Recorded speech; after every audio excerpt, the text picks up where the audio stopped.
Hello and welcome to Quicktip 39. I was asked, can a method have an array as an input? So for example, we've got a method here and the question was, can an array be used as an input? So that would look something a little bit like this.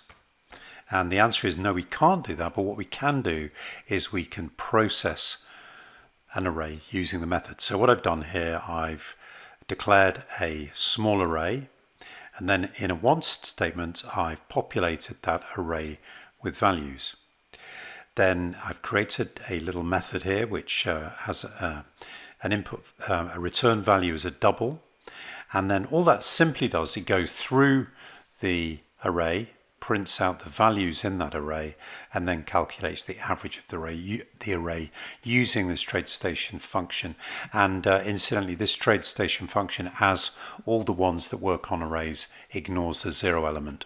So the average won't look quite right, but it's actually the average of the first, second, third, and fourth, not the zero element. So we populate the array, we clear the print log, and then we call the method value2 equals process array.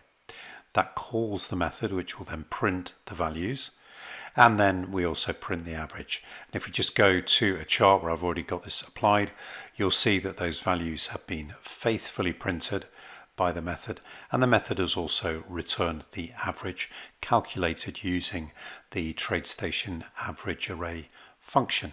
So hopefully you will find that useful. If you have any ideas for other quick tips or tutorials, then please send me an email.